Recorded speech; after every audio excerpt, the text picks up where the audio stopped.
Hello good morning. कैसे हैं आप सभी दोस्तों। जैसा कि लास्ट डे हमने इंडियन फाइनेंशियल मार्केट के चैप्टर के बारे में समझा और उससे रिलेटेड कई सारे टॉपिक्स के बारे में जाना और लगभग हमने इसके संबंधित 15 टॉपिक्स के बारे में डिस्कस करा। ये सभी टॉपिक्स जो है इसके संबंध में हम डिटेल से डिस्कशन करेंगे दोस्तों, ताकि आपको इकोनॉमी जो है वो अच्छे से समझ में आ जाए। लेकिन इस टॉपिक को समझने से पहले आपको कुछ इंपॉर्टेंट पॉइंट्स जो है मैं समझाना चाहूँगा। जैसे कि एक पॉइंट है सरप्लस। ये सरप्लस क्या होता है आपको जानना पड़ेगा दोस्तों। देखिए क्या होता था कि ऋग्वेदिक पीरियड के टाइम में, जो हिस्ट्री से रिलेटेड है, ऋग्वेदिक पीरियड के टाइम में क्या होता था दोस्तों कि लोगों के पास इतनी आय रहती थी, इतनी इनकम रहती थी कि उनको चिंता नहीं रहती थी कि कल खाने को क्या होगा। जैसे आज की डेट में कई सारे लोगों को ये फिक्र होती है कि कल का राशन क्या होगा, क्योंकि उनके घर में गेहूं का भंडार तो भरा नहीं रहता कि वो निश्चिंत होकर रहें, है ना। लेकिन जो एंशियंट टाइम था, एंशियंट पीरियड में ऐसे ही होता था दोस्तों कि लोग जो है वो निश्चिंत होकर रहते थे, क्योंकि उनके पास इतने भंडार भरे हुए थे राशन के। क्योंकि आपने तो सुना ही होगा कि एंशियंट टाइम में क्या होता है, हमको कई सारे अन्नागार मिलते हैं, है ना। मतलब कि एक गोदाउन मिलता है। किसका गोदाउन मिलता है? जिसमें कि कई सारे अन्न के प्रकार यानी भोजन के कई सारे टाइप्स की चीज़ें जो है वहाँ पे मिलती हैं। तो वहाँ की जो इकोनॉमी थी उसको सरप्लस इकोनॉमी कहा जाता था। लेकिन जैसे ही हम पोस्ट ऋग्वेदिक पीरियड में आगे आते हैं और उसके बाद महाजनपद पीरियड की ओर आगे बढ़ते हैं, तब क्या होता है दोस्तों कि जो इकोनॉमी है वो सरप्लस से धीरे धीरे हट के सबसिस्टेंसी होने लगती है। मतलब आज कमाओ तो आज खा पाओ, है ना। आज कमाओ तो आज का खा पाओ, और आज नहीं कमाओ तो आज नहीं खा पाओ। मतलब इसी प्रकार की इकोनॉमी उनकी होने लगी थी। वही प्रक्रिया आज आपकी 21st सेंचुरी में भी देखने को मिलती है, क्योंकि हमारी जो इकोनॉमी है वो सरप्लस हो चुकी है। सरप्लस मीन्स अगर हमारे देश के लोग, अगर इस वर्ल्ड के लोग कमाना बंद कर दें, जैसे इस कोरोना वायरस के ड्यूरेशन में लोग, कई सारे लोग जो हैं कमाना बंद कर चुके हैं, तो उनकी लाइफ को सरवाइव करना उनके लिए काफ़ी ज़्यादा डिफिकल्ट हो जाता है। तो इस टाइप की जो इकोनॉमी होती है, यह सरप्लस और सब्सिस्टेंसी इकोनॉमी के विषय में था। आई होप कि आपको ये पॉइंट जो है समझ में आ गया होगा। अब हम आगे बढ़ते हैं और ये लेक्चर स्टार्ट करते हैं। देखिए दोस्तों, हमारा सबसे पहला पॉइंट है meaning and function of the financial market, यानी वित्तीय बाजार का अर्थ और कार्य। अब यहाँ समझते हैं, देखिए कि ये क्या होता है। तो सबसे पहले हम जानेंगे कि मार्केट क्या होता है। तो मार्केट में क्या होता है दोस्तों, वहां पे दो इंपॉर्टेंट लोग होते हैं। एक कौन होता है? एक होता है सेलर। सेलर कौन होता है? जो चीजों को बेचता है। और एक और होता है जिसको आप क्या कहते हो? बायर। ये कौन होता है? ये हम लोग होते हैं, हम जो कस्टमर हैं, हम ग्राहक हैं। हम क्या है? बायर जो चीजों को खरीदने वाला होता है, और एक जो है बेचने वाला होता है। तो ये दो लोगों की बहुत इंपॉर्टेंट ज़रूरत होती है किसी भी प्रकार के मार्केट में। तो आइए इससे संबंधित डेफिनेशन समझें। An institution arrangement in which buyer and seller regularly exchange finance. एक ऐसा इंस्टीट्यूशन या एक ऐसी प्लेस जहाँ पे क्या होता है कि जो बायर और सेलर होते हैं वो रेगुलरली क्या करते हैं? अपने फाइनेंस को एक्सचेंज करते हैं। फाइनेंस क्या होता है दोस्तों, अब ये समझते हैं। अब आपको डाउट आएगा कि फाइनेंस क्या होता है सर। तो देखिए, फाइनेंस को आप बोल सकते हो आपकी जो फंड है उसको आप एक्सचेंज करते हो।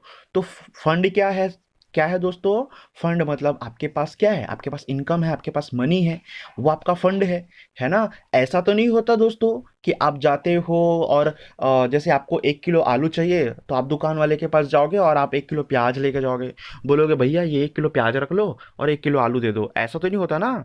ऐसा होता था दोस्तों, लेकिन वो एंशियंट टाइम में होता था, है ना। जब इंडस वैली सिविलाइजेशन चल रहा था, जब हड़प्पा सिविलाइजेशन चल रहा था, जब मोहनजोदड़ो सिविलाइजेशन चल रहा था, जब मेसोपोटामिया सिविलाइजेशन चल रहा था, उस टाइम पीरियड में दोस्तों क्या होता था?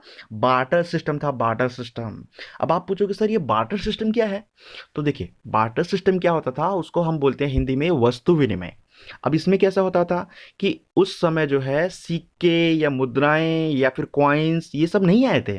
तो वो लोग क्या करते थे, जब वो लोग जाते थे मार्केट में और वहां जा करके किसी भी शॉपकीपर को बोलते थे, किसी भी व्यापारी को बोलते थे कि भैया हमको खाने के लिए ये चीज़ चाहिए, तो उसके बदले में आप ये चीज़ रख लो। तो उसमें काफ़ी ज़्यादा दिक्कत होती है। जैसे मैं आपको एग्जांपल देके समझाना चाहूँगा कि अगर मान लीजिए एक दुकानदार है ए, जिसका जो कि सेलर है, और एक कस्टमर है बी जो कि बायर है ना।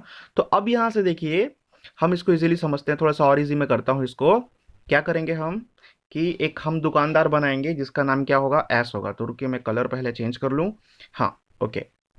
अब देखिए एक दुकानदार है जिसका नाम क्या है, एस है, और एक बायर है, खरीदार है, जिसका नाम क्या है, बी है। अब क्या होगा दोस्तों, इसके पास मान लीजिए क्या है, एक वाटरमेलन है। क्या है इसके पास, वाटरमेलन, या फिर हम लिख देते हैं, चलिए इसके पास एक तरबूज है ना। इसके पास एक तरबूज है। अब इसके पास क्या है, ये जो बेचने वाला है इसके पास क्या है, इसके पास गेहूं है। ओके। अब इस बंदे को क्या चाहिए, इस बंदे को चाहिए चावल। क्या चाहिए दोस्तों, चावल चाहिए इसको। अब ये क्या करेगा, इसके पास जाएगा और बोलेगा भाई साहब आप जो है मुझे चावल दे दीजिए। तो इसके पास देखिए, मान लीजिए कि हम इसको इमेजिन करते हैं, इसके पास गेहूं भी है, इसके पास चावल भी है ना, वगैरह वगैरह चीजें हैं, जितने भी राशन वाले के पास होती है वो सभी चीजें इस एस के पास है, मतलब सेलर के पास है। अब बी उसके पास जाके बोलेगा कि भैया हमको अपना चावल दे दो। तो अब एस क्या करेगा, क्या उसको चावल तौल के दे देगा, ऐसा नहीं होगा, है ना। अगर आज के डेट में आप जाओगे तो आप क्या बोलोगे, आप ये पैसे रख लो और ये चावल दे दो। तो ये भाई साहब क्या बोलेंगे, आप ये तरबूज रख लो और उसके बदले मुझे चावल दे दो। तो देखिए दोस्तों, बार्टर सिस्टम में क्या होता था, अगर मान लीजिए एस को वो तरबूज चाहिए होगी, अगर एस को वो तरबूज की नीड होगी, तभी वो बोलेगा कि हाँ ठीक है, आप मुझे वो तरबूज दे दीजिए और उसके बदले में आप चावल ले जाइए। लेकिन अगर एस को उस तरबूज की कोई जरूरत नहीं, तब वो क्या खरीदेगा उसे, बिल्कुल नहीं लेगा, बिल्कुल नहीं लेगा। तो इसलिए क्या होगा दोस्तों कि बी को ऐसे व्यक्ति को खोजना पड़ेगा जिसको तरबूज चाहिए होगा और वह चावल बेच रहा होगा। तो ये काफी ज्यादा डिफिकल्ट होता था इस बार्टर सिस्टम में, है ना। आई होप कि आपको ये बार्टर सिस्टम समझ में आ गया होगा। लेकिन धीरे धीरे धीरे धीरे चेंजेस आया, कई सारे सिक्के आए, मुद्राएं आई, है ना, जिसको अलग अलग राजाओं ने अपने नाम से प्रिंट करवाया, अलग अलग उसमें इमेज बनवाए। और धीरे धीरे आज के डेट में 21st सेंचुरी में जो हमारी काफ़ी बड़ी इकॉनमी बनने जा रही है, हमारी देश जो है, हमारे पास क्या है, अभी अभी हमारी करेंसी रुपीज़ है ना। तो देखते हैं आगे। अब ऐसी जो जगह होती है उसको क्या कहते हैं, जहां बायर और सेलर क्या करते हैं, एक्सचेंज करते हैं रेगुलरली, है ना, उसको हम मार्केट के नाम से जानते हैं। ठीक है। अब इसके बाद समझते हैं थोड़ा सा आगे क्या है। देखिए दोस्तों कि major component of finance market क्या होता है। तो हमने यहाँ पे देखा था कि इसके कई सारे टाइप्स हैं, जैसे कि हमने समझा मनी मार्केट है, कैपिटल मार्केट है, commodity market, derivatives market, future market और फॉरेन मनी मार्केट, यानी फॉरेन मनी एक्सचेंज मार्केट। तो यहाँ समझते हैं, देखिए दोस्तों, जो बेसिकली जो है, जो ज़्यादातर क्वेश्चन एग्जाम में पूछे जाते हैं वो कौन से होते हैं। तो ये तीन जो हैं, यही क्वेश्चन जो है ज़्यादातर एग्जाम में पूछे जाते हैं। तो ये तीनों इंपॉर्टेंट हैं, इसके बारे में हम डिटेल में डिस्कशन करेंगे। लेकिन सबसे पहले हम देखेंगे मनी मार्केट के बारे में। ओके। तो देखिए मनी मार्केट क्या होता है, मैं आपको आसान से आसान भाषा में समझाना चाहूँगा। देखिए आप क्या करते हो दोस्तों, जब आपको घर बनाना होता है तो आपके पास ऐसे कैश में तो ऐसे 20 लाख 30 लाख 50 लाख तो मौजूद नहीं होगा ना। तो आप क्या करते हो, बैंक जाते हो, अगर आपके पास डिपॉजिट है तो आप उसको विड्रॉ कराते हो और उसके बाद जो है आप उस पैसे से बनवाते हो। लेकिन बाय द वे, अगर आपके पास इन केस आपके पास वो नहीं है, करेंसी नहीं है, आपके पास मनी नहीं है कि आप जो है अपना अच्छा सा घर एक बना सको, लेकिन आप किसी जॉब पे हो, गवर्नमेंट जॉब पे हो, मान लो कि आप कलेक्टर हो, तब आप क्या करते हो, तो कलेक्टर को तो गवर्नमेंट से मिल जाता है हाउस। लेकिन अगर आप किसी रेलवे की नौकरी में कर रहे हो मान लो, या कोई शिक्षा कर्मी की नौकरी में कर रहे हो, तो ऐसी कंडीशन में क्या करोगे आप। तो ऐसे कंडीशन में दोस्तों आप जाते हो, होम लोन लेते हो। फिर बैंक आपको बोलता है ठीक है आप ये लोन ले लीजिए, है ना, और आपको एक ड्यूरेशन बताता है कि आप कितने ड्यूरेशन में इस पैसे को आपको वापस करनी होगी, है ना। लेकिन क्या है दोस्तों, कुछ ऐसी भी संस्थाएं होती हैं जो शॉर्ट टाइम के लिए जो है आपको लोन देती है, पैसे देती है, और ताकि जो है आप अपने नीड को फुलफिल कर पाओ, है ना। तो ऐसे जो मार्केट होती है, ऐसे जो जगह होती है, उसको हम क्या कहते हैं, मनी मार्केट कहते हैं। अब आपके दिमाग में आ रहा होगा कि सर आप बोल रहे हो शॉर्ट टाइम के लिए वो देती है पैसे, लेकिन कितने शॉर्ट टाइम के लिए। तो भाई ये तो है एक दिन से लेकर के 364 डेज तक का, है ना। इस ड्यूरेशन तक का आपको वह लोन देती है, इस ड्यूरेशन में आपको पैसे चुकाने पड़ेंगे, है ना, ये शॉर्ट टाइम के लिए है। तो उसको हम बोलते हैं मनी मार्केट। आई होप आपको समझ में आ गया होगा, है ना। तो देखिए एक बार मैं आपको फिर से बता देता हूं कि ऐसा मार्केट या ऐसी संस्था जो आपको क्या करती है, पैसे प्रोवाइड कराती है आपके नीड को फुलफिल करने के लिए। कितने दिनों के लिए? शॉर्ट टाइम के लिए, एक दिन से लेकर के 364 डेज तक के लिए। वो क्या होती है? Money market. लेकिन अगर अगर आपको लॉन्ग टर्म के लिए जो है अगर कोई संस्था पैसे प्रोवाइड करा रही है, तो ऐसी संस्था को हम क्या कहते हैं? कैपिटल मार्केट कहते हैं। अब आप पूछोगे सर लॉन्ग टर्म मतलब क्या? लॉन्ग टर्म तो है ना, पूछो पूछो भाई, बिल्कुल पूछो, क्योंकि जब आप पूछोगे तभी आपका डाउट क्लियर होगा। 364 डेज से जब आप एबव टाइम पीरियड तक आप जब लोन लेते हो तो उसको हम बोलते हैं कैपिटल मार्केट। आई होप आपको बहुत मजे से समझ में आ रहा होगा और आपको बहुत मजा आ रहा होगा इस कोर्स में, है ना। अब आप पूछोगे सर ये तो ठीक है, मैं समझ गया कि शॉर्ट टाइम के लिए मनी मार्केट, लॉन्ग टाइम के लिए कैपिटल मार्केट, लेकिन सर आप ये तो नहीं बताए कि ये किसके अंडर में काम करते हैं भाई। तो ये सर आप खुद सोच लीजिए किसके अंडर में होंगे। ये सभी उथल पुथल तो केवल आरबीआई ही कर सकता है ना, जो कि हमारे देश का क्या है? सेंट्रल बैंक है। ओके, तो ये क्या है? आरबीआई। आरबीआई जो है ये काम करता है ना, यानी रिजर्व बैंक ऑफ इंडिया। इसी के अंडर में ये सभी चीजें होती हैं, यानी यही पैसे की लिक्विडिटी को कंट्रोल करता है ना। अब देखिए दोस्तों, अगर आप पूछेंगे कि सर लिक्विडिटी क्या होता है, तो वो भी मैं आपको बताऊंगा। बट इसके लिए हम नेक्स्ट वीडियो जब हम liquidity, CRR, SLR, liquidity of money, ये सब के बारे में जब हम पढ़ेंगे ना, बैंक रेट के बारे में, रेपो रेट के बारे में, रिवर्स रेपो रेट के बारे में, तभी जब हम उसको देखेंगे, है ना। अब ये आगे बढ़ते हैं। बस आप इतना समझ लीजिए, लिक्विडिटी का मतलब मार्केट में पैसा भेजना, है ना। मार्केट में पैसे की जो अधिक मात्रा है उसको कंट्रोल करके रखना। ओके, हाँ।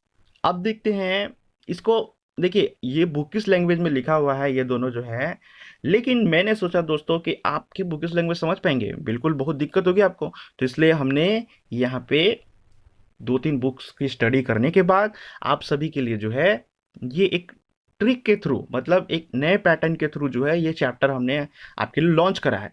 तो आप इसका बेनिफिट उठाइए। देखते हैं मनी मार्केट। तो यहाँ देखिए, आप इसको ध्यान से देखिए। मार्केट क्या होता है? सबसे पहले हमने डिफाइन करा यहाँ पे क्या होता है। It is a place where buyer and seller exchange. Okay, फिर उसके बाद देखिए, यहाँ देखिए क्या है? मनी मार्केट, इसका एक टाइप है मनी मार्केट। और मनी मार्केट क्या होता है? A place where buyer and seller exchange the money for short time, है ना। ओके, फॉर कितने दिन के लिए एक्सचेंज करते हैं? तो ये है एक दिन से लेकर 364 डेज के लिए। ओके, फिर उसके बाद देखिए, मनी मार्केट डील करता है किसके साथ? डील करता है शॉर्ट टर्म इंस्ट्रूमेंट के साथ डील करता है। It fulfil the need of the needy, मतलब किसके नीड को फुलफिल करता है। अब ये जरूरतमंद इंसान कौन हो सकता है भाई, उसको भी तो जानना जरूरी है ना। तो सबसे पहले देखिए, उसमें आता है लिस्ट में नाम एग्रीकल्चर का, फिर कंज्यूमर का, फिर बिजनेसमैन का, फिर गवर्नमेंट का, और उसके बाद आता है बैंक का, है ना। तो सबसे पहले आप किसके बारे में जानना चाहोगे? मुझे पूरी उम्मीद है आप गवर्नमेंट के बारे में जानना चाहोगे कि गवर्नमेंट कैसे शॉर्ट टाइम के लिए पैसे लेती है। भाई वो तो गवर्नमेंट है, उसको पैसे की क्या जरूरत। लेकिन देखिए दोस्तों, ये इंडिया है, और इंडिया में गवर्नमेंट को पैसे की जरूरत तो पड़ेगी ही ना भाई, क्योंकि हमारे पैसे का जो ठेकेदार है, मतलब जो इंचार्ज है, वो कौन है? आरबीआई है ना। हम्म। अब इसको समझते हैं। देखिए क्या हुआ था जब इलेक्शन होती है, तो लास्ट टाइम जब इलेक्शन हुआ था, लोकसभा चुनाव, तो उस समय जो है, जो करेंट जो हमारी गवर्नमेंट है, प्रधानमंत्री नरेंद्र मोदी जी की, उन्होंने आरबीआई से कुछ पैसे लिए थे, है ना। आरबीआई से कुछ पैसे लिए थे और उन्होंने कहा था हम मनी मार्केट से ये पैसे लेना चाहते हैं। मनी मार्केट से आप हमें पैसे प्रोवाइड करेंगे तो उससे क्या होगा कि हम ये इलेक्शन लड़ सकते हैं अच्छे से, और आपको ये पैसे हम जल्द ही रिटर्न कर देंगे, है ना। क्योंकि मनी मार्केट में तो देखिए दोस्तों, बहुत कम ड्यूरेशन के लिए जो है पैसे लिए जाते हैं ना। अब इसके बाद देखिए, कोई बिजनेसमैन, अगर मान लीजिए आप कोई बिजनेस स्टार्ट करना चाहते हो लेकिन आपके पास पैसे की कमी है, तो आप क्या कर सकते हो? मार्केट से पैसा उठा सकते हो। ऐसा बोला जाता है ना, मार्केट से पैसा उठाना। तो वो क्या होता है? मनी मार्केट एक संस्था होती है आरबीआई की, वहाँ जा करके एक सिस्टम होता है, वहाँ जा करके आपको क्या करना है? फॉर्म फिलअप करके, अगर आप उसके एलिजिबल हो गए तो आपको वो पैसा दे देगी, है ना। अब इसके बाद सवाल आता है कि सर बैंक तो पैसों वाला घर होता है ना, एक हाउस ऑफ मनी होता है, तो बैंक को क्या जरूरत पड़ जाती है पैसे की? भाई बैंक को भी पैसे की जरूरत पड़ती है। जैसे मान लीजिए, जस्ट इमेजिन कीजिए कि आपके पास कोई बैंक है, जैसे हम सपोज एग्जांपल लेते हैं देना बैंक का, है ना। तो देना बैंक है मान लीजिए आपके पास। तो देना बैंक में अगर मान लीजिए आपने गए और वहां पे आप मनी डिपॉजिट कराते हो, मान लीजिए आपने 10 करोड़ मनी डिपॉजिट करा दिया। लेकिन क्या होगा, आपने तो वहां डिपॉजिट करा, लेकिन तभी बैंक क्या करती है, देखिए दोस्तों, कि इसके पास नए कंज्यूमर आ जाते हैं और नए कंज्यूमर बोलते हैं सर हमको लोन चाहिए, हम एक बिजनेस स्टार्ट कर रहे हैं। तो अगर बैंक उनको लोन देती है मान लीजिए, ताकि वो उससे इंटरेस्ट अर्न कर सके, तो ऐसी स्थिति में बैंक ने उसको लोन दे दिया। लेकिन आपका फिर मूड घुमा, आपको लगा कि यार इतना इतना पैसा मैं बैंक में जमा करूंगा और बैंक में तो चोरी हो जाती है, बैंक से पैसे ट्रांसफर हो जाते हैं, उससे अच्छा मैं घर ले आऊं। और आप वापस जाते हो और उस बैंक में जाकर के बोलते हो कि सर हम वो पैसे जमा नहीं करना चाहते, आप हमें पैसे वापस कर दो। तो बैंक जो है आपको तुरंत रिटर्न नहीं भर सकती, तुरंत आपको वापस नहीं कर सकती। तो इस कंडीशन में वो क्या करती है, ऐसी स्थिति में वो क्या करेगी, आरबीआई को बोलेगी कि भैया आप हमारे सर्वे सर्वा हो, आप हमारे पालनहार हो, आप हमें क्या करो, आप हमें कुछ पैसे दे दो शॉर्ट टाइम के लिए, यानी मनी मार्केट से, ताकि हम जो है उस पैसे को उस ग्राहक को दे सकें। और इससे क्या होगा, हमारी भी जो क्रेडिट है वो बनी रहेगी, और सर आप जो हमेशा मदद करते हो वो भी प्रक्रिया जारी रहेगी। तो इसके लिए बैंक क्या करेगा, बैंक क्या करेगा, जब बैंक उस पैसे को आरबीआई को लौटाएगा, उसको भी तो लौटाना पड़ेगा ना। तो जब बैंक उस पैसे को आरबीआई को लौटाएगा, तब उस कंडीशन में उसको इंटरेस्ट भरना पड़ेगा, क्योंकि भाई आप किसी से पैसे लोगे तो उसको बिना ब्याज के तो नहीं चुकाओगे ना, है ना। तो क्योंकि वैसे भी ये लोग क्या हैं, इकोनॉमी ऑर्गेनाइजेशंस हैं, तो ये लोग एक दूसरे को इंटरेस्ट देके ही ये प्रक्रिया आगे जारी रखेंगे, है ना। अब हम इसके आगे समझते हैं। देखिए, तो आपको समझ में आ गया होगा गवर्नमेंट के बारे में, आपको समझ में आ गया होगा बैंक के बारे में, आपको बिजनेसमैन का भी समझ में आ गया होगा कि बिजनेसमैन आपको नया बिजनेस स्टार्ट करना है तो आप मनी मार्केट ज्वाइन कर सकते हो। फिर उसके बाद एग्रीकल्चर। हाँ, अगर आपको कृषि कार्य करने हैं, जैसे कि आपने सुना होगा इंडिया में कई सारे किसान जो हैं लोन लेते हैं, तो वो मनी मार्केट से जाकर लोन लेते हैं, क्योंकि उनको शॉर्ट ड्यूरेशन मिलता है ताकि वो पैसे चुका सकें, है ना। तो देखिए दोस्तों, यहाँ पे क्या है, कंज्यूमर। कंज्यूमर भी क्या करता है, जैसे कई सारे ग्राहक होते हैं, उनको कोई मान लीजिए कोई अपना काम स्टार्ट करना है ना। तो ऐसे कंडीशन में वो लोग जाएंगे और मनी मार्केट से कुछ मनी जो है वहाँ से वो लोग उठा लेंगे, है ना। ओके। अब आप पूछ सकते हो क्या मनी मार्केट में कुछ लिमिटेशन है क्या? नहीं दोस्तों, उसकी कोई लिमिटेशन नहीं है। लेकिन ऐसा तो नहीं है ना कि कोई भी कंज्यूमर आया वहाँ पे वो बोलेगा सर हमको इतना पैसा चाहिए तो आप दे दो। तो वो ऐसा थोड़ी ना है कि 100 करोड़ निकाल के दे देगा तुरंत उसको। पहले वो जांच पड़ताल करेगा, फिर उसके बाद अगर वो एलिजिबल होगा तभी ना देगा उसको। अब हम समझते हैं मनी मार्केट के क्या क्या फंक्शंस हैं। तो देखिए, it provide funds to needy people. ये क्या करता है, नीडी पीपल लोगों को, मतलब जो भी जरूरतमंद लोग हैं उनको फंड प्रोवाइड करता है। और यह सरप्लस फंड होता है ना। किस कौन सा फंड का यूज करता है, सरप्लस फंड का यूज करता है। If someone has more money then he can give loan and earn the interest for example. अब यहाँ देखते हैं, किसी के पास अगर ज़्यादा पैसा है मान लीजिए, है ना, तो जैसे एग्जाम्पल के लिए मान लीजिए ये ए है, इसका नाम क्या है, चुन्नू।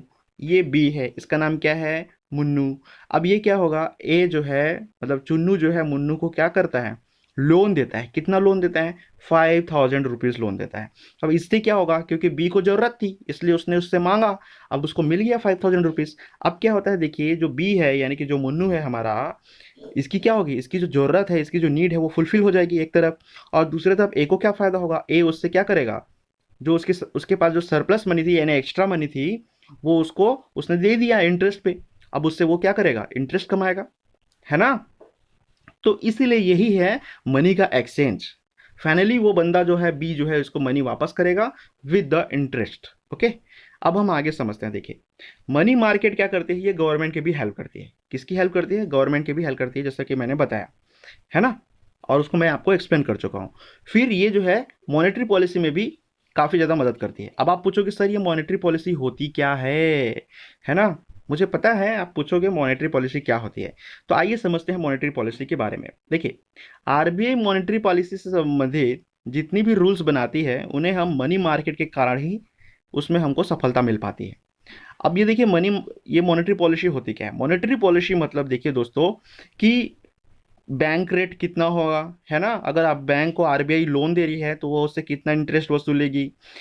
आरबीआई के पास अगर बैंक अपने पैसे जमा कर रही है तो आरबीआई आरबीआई जो है बैंक को कितना रिवर्स रेट जो है वो उनको प्रोवाइड कराएगी, है ना। तो ये सभी चीज़ें जो हैं क्या होती हैं, मॉनेटरी पॉलिसी से संबंधित हैं। जैसे मान लीजिए मार्केट में क्या है, अगर मान लीजिए कि आप क्या करते हो, आलू खरीदते हो, है ना। पहले ये आलू जो है 10 रुपए में मिल जाता था, किस में मिलता था? 10 रुपए में। लेकिन आज के डेट में क्या होता है, देखिए दोस्तों, आप आलू लेने जाते हो तो अभी आलू का प्राइस हो गया मान लीजिए 40 रुपीज़ पर केजी। ये क्या है? पर केजी 10 रुपए में मिलता था, अभी इसका पर केजी का प्राइस है 40 रुपीज़। अब क्या होगा, इसका दाम बढ़ गया ना, तो यहाँ पे क्या हुई, महंगाई बढ़ी, यानी इन्फ्लेशन बढ़ी। और इन्फ्लेशन बढ़ने के साथ साथ इसकी क्रेडिट क्या हुई आलू की, वो गिर गई, है ना, क्योंकि उसकी कीमत बढ़ गई तो उसकी क्रेडिट क्या होगी, गिर जाएगी। तो ऐसे कंडीशन में क्या होगा, मार्केट में जो है सप्लाई ऑफ मनी क्या होगा, वो कम हो जाएगा। क्यों कम होगा? क्योंकि महंगाई आ जाएगी। महंगाई आएगी तो लोग जो हैं, जो 1 किलो आलू खरीदते थे अब वो आधा किलो खरीदेंगे, तो उससे मार्केट में पैसा नहीं आएगा, है ना। इसकी वजह से क्या होगा, महंगाई काफ़ी ज़्यादा बढ़ जाएगा। तो उस महंगाई को कंट्रोल करने के लिए आरबीआई क्या करेगी, नई नई पॉलिसी अपनाएगी, है ना। और वो क्या करेगी कि जो बैंक लोन है उसको सस्ती कर देगी। बैंक लोन जैसे ही सस्ती होगी, मार्केट में फिर से मनी आ जाएगी, क्योंकि लोग जाएंगे और लोन लेंगे। कोई होम होम लोन लेगा, कोई एजुकेशन लोन लेगा, कोई तरह तरह के लोन लेगा। तो ये एक प्रक्रिया होती है इकोनॉमी में जो काफ़ी ज़्यादा मज़ेदार होती है। आई होप आपको ये सब समझ में आ रहा होगा, है ना। अब इसके बाद देखिए, इसमें क्या होती है, देखिए दोस्तों, ये प्रमोट करती है फाइनेंशियल मोबिलिटी। अब कैसा होता है देखिए, कैसे मान लीजिए, इसके लिए जो है, जो मनी मार्केट होती है, इसके लिए जो है मेन मीडिएटर का काम कौन करता है, बैंक करते हैं, देखिए दोस्तों। और उनके पास कुछ ब्रोकर्स भी होते हैं। तो बैंक कैसे मदद करता है, बैंक जो है उस कस्टमर को बोलेगा कि भाई साहब आप अपने फॉर्म फिलअप कर दीजिए मनी मार्केट से रिलेटेड। फिर जब वो बंदा जो है वो अपने फॉर्म फिलअप करेगा, उसके बाद आरबीआई जो है कुछ फाइनेंस, कुछ फंड जो है बैंक को देगी और बोलेगी कि आप उसको प्रोवाइड कराओ हैंड टू हैंड, है ना। तो हैंड टू हैंड जब वो प्रोवाइड कराएगा, तब उसको हम क्या बोलेंगे कि फाइनेंस जो है वो क्या हो रहा है, उसमें मोबिलिटी आ चुकी है। उसमें क्या आ चुकी है, मोबिलिटी, मतलब वह एक हाथ से दूसरे हाथ, आरबीआई के हाथ से बैंक के हाथ में गया, फिर बैंक के हाथ से डायरेक्टली उस कंज्यूमर के हाथ में गया, है ना। तो इसमें क्या होती है कि यह पैसे की क्या होती है, मोबिलिटी होती है, जिसे ही हम किस नाम से जानते हैं, लिक्विडिटी के नाम से जानते हैं। और बिकॉज वो हैंड टू हैंड प्रोवाइड कर रही है बैंक, इसलिए वहाँ पे क्या होती है, सेफ्टी भी बहुत ज़्यादा होती है ना। अब नीड के अकॉर्डिंग जो है, आप कभी भी मनी मार्केट से पैसे उठा रहे हो, है ना, बट शॉर्ट ड्यूरेशन के लिए, तो ऐसे कंडीशन में बैंक आपको वो क्या करती है, सेफ्टी प्रोवाइड कराती है ना। जिससे कि आप, आपकी मनी जो है सेफ रहे, और आपका जो जिस आप इरादे से आए हो कि आप वो पैसे लो, मार्केट से पैसे उठाओ और अपने काम में आप सफलता हासिल करो, वो आपकी जो ड्रीम है वो फुलफिल हो जाए। अब इसके बाद नेक्स्ट पॉइंट देखते हैं, maintain stability of fund in the market. ये लोग क्या करते हैं, मार्केट में स्टेबिलिटी बनाए रखते हैं, है ना। क्योंकि अगर स्टेबिलिटी नहीं होगी, अगर मान लीजिए कोई चोर लुचक्का है, वो जाएगा बैंक, बोलेगा कि भैया हमको इतने पैसे दो, तो उसको मिलेंगे क्या? नहीं मिलेंगे ना। हर एक किसी को नहीं मिल सकता। तो स्टेबिलिटी कैसी होगी, जब कोई मान लीजिए कोई पॉपुलर व्यक्ति जाएगा, जैसे अमिताभ बच्चन जी, अगर वो बैंक जाते हैं तो उनको, उनके पहचान की, उनको उनके इंट्रो की कोई ज़रूरत नहीं है, क्योंकि सारी दुनिया तो उनको जानती है। तो उनके क्रेडिट के आधार पे, उनके नाम के आधार पे, उनके पॉपुलैरिटी के आधार पे बैंक उनको लोन दे देगी, है ना। और इस तरीके से मनी की जो स्टेबिलिटी है वह बनी रहेगी। अब हम आगे देखते हैं, देखिए दोस्तों, इंस्ट्रूमेंट ऑफ मनी मार्केट, इसके क्या क्या इंस्ट्रूमेंट होते हैं। तो सबसे पहले हम जानेंगे प्रोमिसरी, है ना। प्रोमिसरी नोट होता है, बिल ऑफ एक्सचेंज होता है, ट्रेजरी बिल होते हैं। तो कॉल मनी मार्केट होता है, इंटर बैंक टर्म होता है, कमर्शियल पेपर्स होते हैं, ये सभी क्या है, इसके इंस्ट्रूमेंट्स हैं। अब इसको हम बारी बारी से समझेंगे। सबसे पहले हम जानेंगे, है ना, प्रोमिसरी नोट के बारे में। A note drawn by debtor to pay money, मतलब इसमें क्या होता है, सबसे पहले आप समझिए, क्रेडिट और डेबिट आपको समझना पड़ेगा। तो शॉर्ट टाइम में आप समझिए, जो व्यक्ति पैसे किसी को देगा वह क्या होगी, क्रेडिट होगी। और जो व्यक्ति किसी से पैसे लेगा वो क्या होगा, डेबिट होगा। अब इसमें देखिए क्या है, इसमें जो डेबिटर होता है, यानी कि जो डेटर होता है, वो ड्रॉ करता है, क्या, ड्रॉ कर क्रेडिटर को देता है ना। क्या ड्रॉ करके क्रेडिटर को देता है भाई, इसमें प्रॉमिस किया किया गया रहता है कि मैं पर्टिकुलर डे पे आपको रुपए देने वाला हूँ और आपको भुगतान अदा करने वाला हूँ। मतलब एक नोट होगा, उसमें साइन किया गया रहेगा बैंक के द्वारा, है ना, कि आपको इस डेट में आपको आपके पैसे जो हैं वो आपको मिल जाएंगे, ठीक है। तो उसके आधार पे उसी डेट में वो बंदा जो है फॉर्म भरेगा। सबसे पहले उसको वो पेपर मिलेगी जो प्रोमिसरी नोट होती है, फिर उस डेट में वो व्यक्ति आएगा। उस डेट में वो व्यक्ति आने के बाद उसको शॉर्ट ड्यूरेशन के लिए, यानी 30 to 90 डेज के लिए ही इसमें होता है ना। आपको उस ड्यूरेशन के लिए आपको पैसे मिल जाएंगे, ठीक है। यही क्या होती है, प्रोमिसरी नोट, जिसमें प्रॉमिस करके आपको पैसे दिए जाते हैं आपको पर्टिकुलर डेट बता करके। अब इसके बाद समझेंगे बिल ऑफ एक्सचेंज क्या होता है। It is exchange by the broker और बैंक, है ना। इसमें लोन लेने वाले व्यक्ति को क्या होता है, जो क्रेडिट होता है या तो ब्रोकर देता है या तो फिर बैंक अदा करती है ना। During the short duration credit can be converted into cash quickly. अब जल्दी ही वो क्या होगा, उसको क्रेडिट दिया जाएगा और वो बंदा जो है जिसको लोन चाहिए होगा वो क्या करेगा, बिल ऑफ एक्सचेंज करेगा। पहले तो उसको क्रेडिट के रूप में दिया जाएगा, मतलब एक ऐसे चेक जैसा दिया जाएगा। फिर वह जाएगा बैंक में और बैंक जाने के बाद क्या करेगा, उसको एक्सचेंज करवाएगा। तो उसके लिए दो व्यक्ति होते हैं, एक तो बैंक होता है, एक दूसरा ब्रोकर होता है।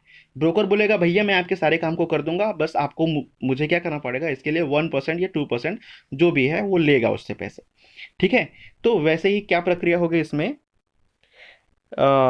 जो कंज्यूमर होगा वह ब्रोकर को बोलेगा ठीक है भैया आप ये ले जाइए, हमको तो इसकी प्रक्रिया की जानकारी नहीं है, आप जाइए बैंक में पैसे जमा कीजिए, इसको जमा कीजिए जो भी क्रेडिट है हमारी, और उसके बाद वहाँ से आप लोन ले आइए, जो पैसे हमको इसके बदले में मिलेंगे, है ना। तो इसको बोला जाता है bill of exchange. I hope आपको ये समझ में आ गया होगा।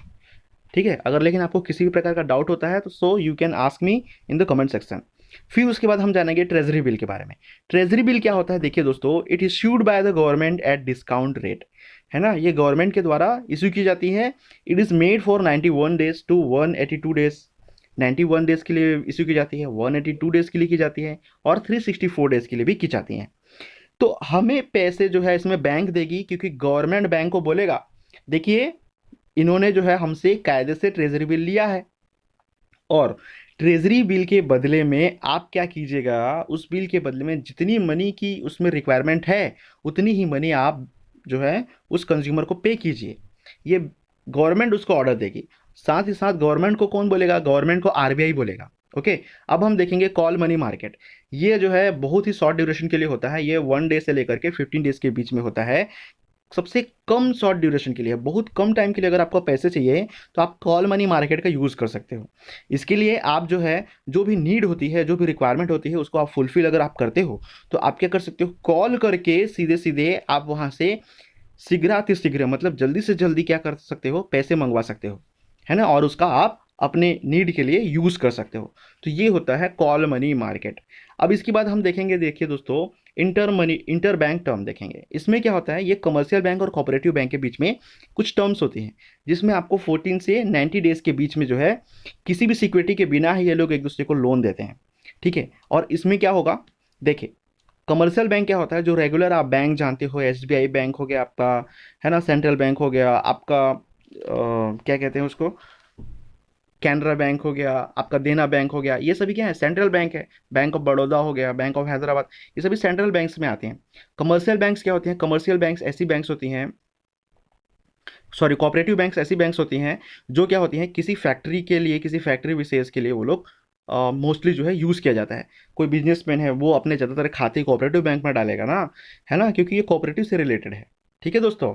अब ये लोग क्या करेंगे, अपने मनी का एक्सचेंज करेंगे। अगर किसी को भी किसी भी चीज़ की नीड होती है, मान लीजिए कमर्शियल बैंक को पैसे चाहिए अगर कोऑपरेटिव बैंक से, तो वो बिना सिक्योरिटी के उससे पैसे ले सकते हैं। तो ये लोग, ये पॉसिबल कैसे है आप पूछ सकते हो, बिना सिक्योरिटी के बैंक क्यों पैसे देगी किसी को।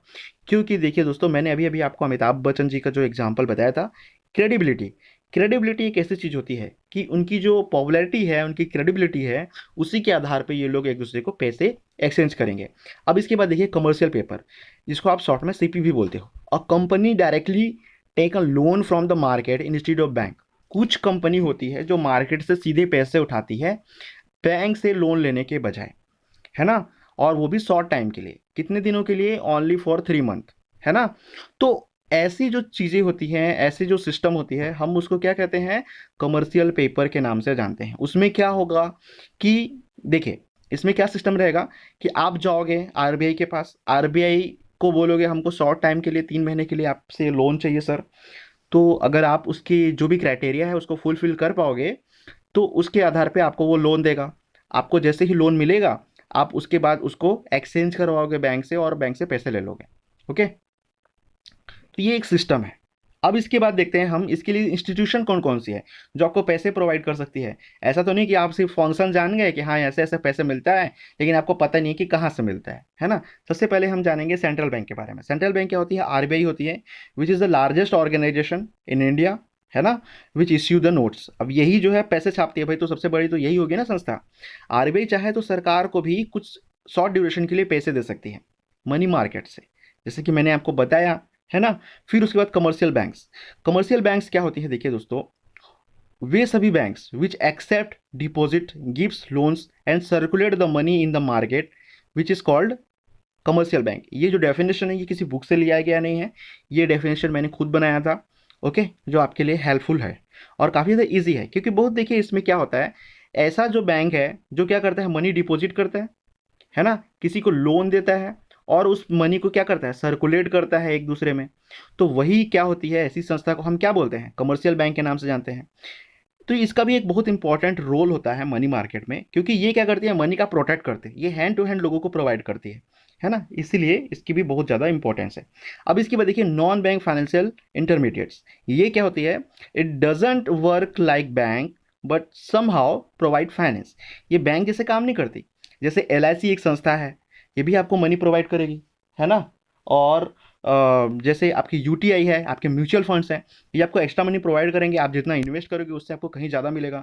अब आप बोलोगे सर आप म्यूचुअल फंड समझाओ, तो देखिए म्यूचुअल फंड हम समझेंगे, बट उसके जो लेक्चर आएगी उसके लिए पर्टिकुलर एक लेक्चर मैंने बनाया है, आपको मैं उसमें समझाऊंगा। ओके, सो आप टेंशन मत लीजिए, आप इसको आराम से देखिए इस वीडियो को, और जितने भी इंपॉर्टेंट पॉइंट है आप उसको अपने दिमाग में रखिए और अपने कॉपी में इसको नोट कर लीजिए।